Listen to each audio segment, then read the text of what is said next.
So I was having this discussion with my friends. We were just talking about this for what seemed like probably about 2 hours, which was probably a big, giant waste of time. But hey, it was a whole lot of fun. And as we were having this conversation and this debate, they disagreed with me on it. And I thought it'd be kind of cool to make a video and hear your opinions and your thoughts on this topic as well. And that is essentially, where is the Marvel Cinematic Universe headed after this point in time? So of course, if you don't know, Avengers Endgame came out. It was like this tiny little indie movie that nobody really went to watch, and it didn't make a whole lot of money or anything like that. Insert sarcastic joke here. But I would go on ahead and say that, of course, after Endgame, it really does leave the Marvel Universe in a bit of a disarray, and a lot of people have started to now question, like, okay, well, where are they headed next? Who could possibly be as big of a threat or as big of a villain as Thanos was? Of course, they did an amazing job, in my opinion, of building up Thanos. We saw the introduction of Thanos in the Avengers first film, where we see the post-credits that Loki's Chitauri army was brought onto that planet at the hands or at the orders or with the, I guess, oversight, let's put it that way, of Thanos himself. We saw him appear in the Guardians of the Galaxy movie. We saw him appear afterwards in the post-credits of Avengers Age of Ultron. So he's been there looming over the Marvel Cinematic Universe as a big giant threat for quite a while now. And then, of course, we saw his arrival in Infinity War and the amazing performance that we saw from Josh Brolin as Thanos in Infinity War and then in Endgame as well. So he's been a huge threat over the cinematic universe. And now we kind of have to think, okay, well, what's next? So my friends and I disagreed on this. I will discuss some of the villains that they brought up as ones that they think should be the next big threats that the Avengers have to deal with. And then I'll discuss the ones that I personally think we should build up to. So let me know if you agree or disagree with me. It's perfectly fine if you think my idea is horrible and you agree with my friend's idea, or if you think like, hey, altogether, all of those ideas are terrible and this is what I would do. That's perfectly fine. I would just love to hear the discussion going, because I'm actually curious to hear what you guys would come up with. So first and foremost, let's run through the three characters that they brought up. So number one, you have Apocalypse. And I felt like Apocalypse is an excellent option, especially now that Fox, or I guess most of Fox properties, are now owned by Disney again, and Disney owns, of course, the XMen. So now they do have the option to bring Apocalypse onto the cinematic screen. But the problem with that is that in, what was it, 2015 or 14? When did the Apocalypse X-Men movie? I think it was maybe it was even more recent than that. Regardless, I guess that really shows you how bad that movie was. It was so just meh. Like, that movie was, I own it on Blu-ray and I still have not popped it open to watch it. And I'm a huge comic book nerd. So it's like, how could, if I haven't watched it, there really must be something wrong with it. So regardless, I just think, just based on that, I don't think that it's a good idea to build to Apocalypse right now. I think you could probably build up to Apocalypse down the line, because in my personal world, like as far as like if I was, Kevin Feige, let's say, and if I was building up the cinematic universe going forward, I would keep the Avengers and the Fantastic Four separate from the X-Men for a little while. I would save them to team up somewhere down the line. Like I would build the X-Men universe as its own thing. Like I would do a Beast movie, a Wolverine movie, a Jean Grey movie, a Cyclops movie, and then bring them together just like we did with the Avengers into an X-Men movie. Then after that, you do a couple of X-Men movies and then you bring them to crossover with the Avengers. I think that's the best way to do it.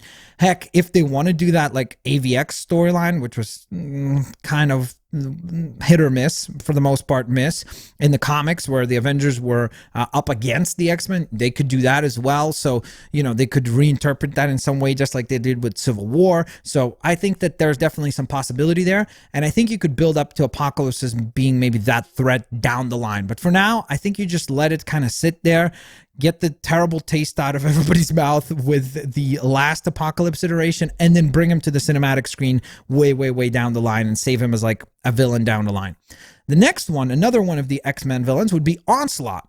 And I think that Onslaught would be a perfect candidate to be the first villain of the X-Men. So like I said, I would do a movie, let's say, for Wolverine, a movie for Cyclops, a movie for Beast, a movie for Jean Grey or Professor Xavier or something like that, right? And then you bring them together, and the reason why they all come together is because they have to deal with the threat of Onslaught. I think that would be a cool idea to go on ahead and build him up as the first X-Men villain, but I don't really want him to be a villain that all of the Avengers are dealing with. So that would be my argument there. Now, the next one after that is the one that I had the most difficult time defending, because it's one that makes sense, because Kang the Conqueror is a pretty classic Avengers villain, and he would really fit in this interesting spot where he would be a threat to the Avengers, that is a little bit more similar to Loki, because he's a lot more like cerebral, and he's not as much of a physical threat like Thanos was, but he's also a little bit more powerful than Loki, so he could kind of be in that like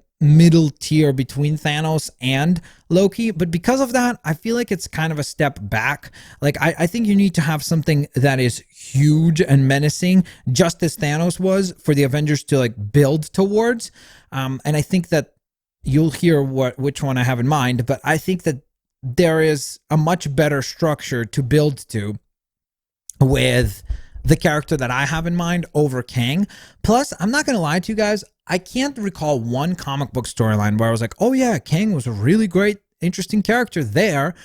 They used Kang the Conqueror for the Lego Marvel Superheroes 2 video game, where he was a pretty like good villain, but again, I feel like Kang is a lot more of a cartoony character, and he kind of makes sense as a cartoon villain, but I don't really know how they would make him believable, threatening, or interesting as a character on a cinematic screen. So I don't have a great defense for this one. I know a lot of people will disagree with me on this one, and I know a lot of people will say that Kang should be one of the villains to deal with, but I feel like I've got a better way of building the next 3 Avengers movies, which, by the way, I just realized literally the next slide that you guys are seeing, I by mistake titled it Avengers 4, 5, and 6, but I just realized that Avengers Endgame was 4.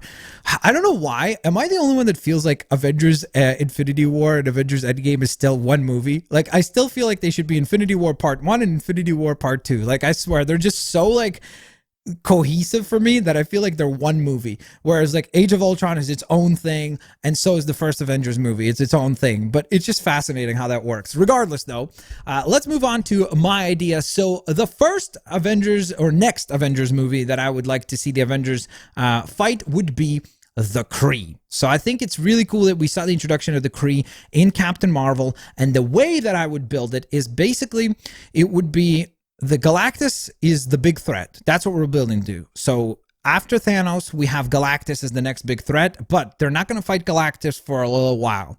So they're going to go on ahead and first and foremost face the Kree, because the Kree have decided that they are going to go on ahead and offer up planet Earth to Galactus to be devoured instead of their planet. So that's why they're invading Earth, which gives us a really cool, compelling storyline for the villains, where it's kind of like an understandable motivation as to why they're there. And maybe that's the discovery that we make at the end of the movie, is that the Kree are not just attacking Earth for no reason or just because they want to conquer it or anything like that. It's because Galactus has threatened the Kree planet, and therefore now what they want to do is offer up Earth as kind of like an alternative and maybe swap them in places, like where they want to, let's say, again, teleport their planet to where Earth is and Earth to where their planet is. I know you could say like, well, that sounds very sci-fi. That's where we're headed. It seems like the Marvel Cinematic Universe is headed to space as the next big like frontier. And to me, I think that would be an interesting storyline for the Kree to build up to that. From there, I would then do the second next threat that the Avengers have to deal with would be Doctor Doom. And here is where you introduce the Fantastic Four into the Avengers team as well. So maybe you do a Fantastic Four movie in between the next Avengers movie and the one after that. So Avengers 5 and 6, I guess, or in my mind, I guess they're 4 and 5, but Avengers 5 and 6. And in between that, you introduce a Fantastic Four movie, so that you introduce those characters and then you deal with the threat of Doctor Doom in the movie after that. As far as how you justify Doctor Doom, that's a bit tough. I'm not going to lie. Like, I don't know what you could do. Maybe there's some sort of a motivation of where Doom discovers Galactus. Like, he's the one to find out about him and the fact that he's coming to Earth. So maybe there's some motivation that he has to, like, I don't know, either work with Galactus, or maybe he doesn't realize that Galactus is like the devourer of worlds, and he's the reason, like, he alerts Galactus of Earth to begin with. So it's like he causes Galactus to come to Earth.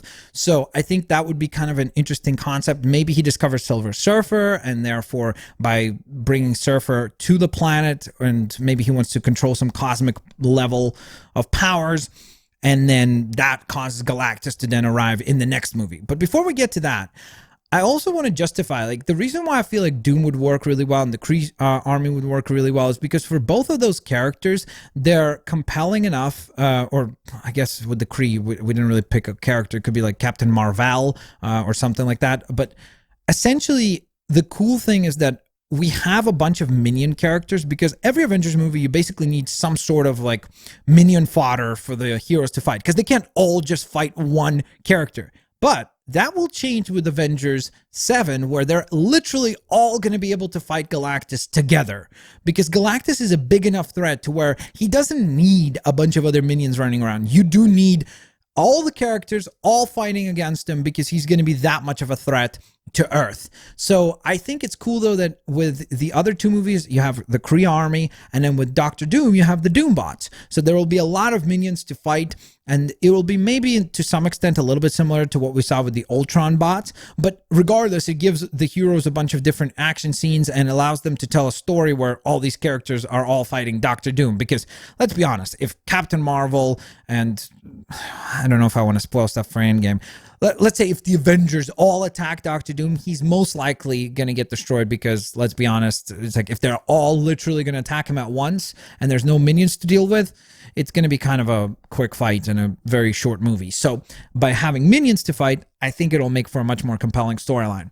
And then, of course, like I said, and I already, I guess, spoiled this, but the finale would feature Galactus. So Galactus arrives to Earth, and of course now the entire planet is at threat, which is why I think in this movie, this is when you introduce the X-Men into the Avengers team as well. So it becomes Avengers, X-Men, and the Fantastic Four all working together to stop the threat of Galactus to planet Earth. I think that's a pretty good structure. I think that that's a structure that would allow us to have a lot of interesting storylines. Obviously, in between these big tentpole movies, you have a bunch of solo movies. You could also do an X-Men movie somewhere in there, or maybe even two of them if you have enough of an interesting storyline. Like I said, maybe you do like Onslaught and then Apocalypse, or maybe you do Galactus, then you build to Apocalypse down the line. Whatever it is, there's definitely still a ton of characters that they have to use or can use. And now, of course, with the roster of X-Men at their disposal and all the Fantastic Four characters. And I know people are going to say, like, this is what my friend said. He's like, well, but then what will they do with the Fantastic Four? Who are they going to fight in their movie? You can use a bunch of different, you could do Dragon Man, you could do Mole Man. Like, there's a bunch of villains that might seem lame, but look, they used Ghost in Ant-Man and the Wasp. Like, they used, what's his name? Oh my gosh. Yellow Jacket. Like, you could do a bunch of other characters. You don't have to do a Fantastic Four movie that features Doctor Doom. Like, he could be saved. You could feature Victor Von Doom, but you could save the actual character of Doctor Doom and Latveria and everything for an Avengers movie. So to me, I think that there's still other creative solutions that you could have for the Fantastic Four movie, and you don't have to just use Doctor Doom on a Fantastic Four film. Regardless, though, I want to hear from you guys. What do you think? Do you agree? Do you disagree? Do you think it's a hot garbage idea? If it's a terrible idea, it's fine. I am perfectly aware of how the internet works, so I am not in any way like trying to defend my idea to say like this is the only way, although it is. But let's be honest. If you guys have better ideas, I'm looking forward to hearing from you guys in the comment section below. Who do you think the Avengers should face off against? Who do you think should be the next big threat? Like after Thanos, who do the Avengers face next? To me, the only one that makes sense is Galactus, and this is literally probably another 10 to 15 year plan. Like, I'm not saying that these movies should come out very quickly. I'm saying that we should get like Avengers, the next Avengers 5 in whatever amount of years, let's say 3 or 4 years from now, then 3 or 4 years after that, you get Doom, and then after that, you get Galactus finally. But they start building to Galactus with the next Avengers movie. So that's just my opinion. Let me know what you guys think. Have an absolutely fantastic day, and I do indeed hope that you guys enjoyed the video. Peace out. See you later, alligators. Bye, everyone.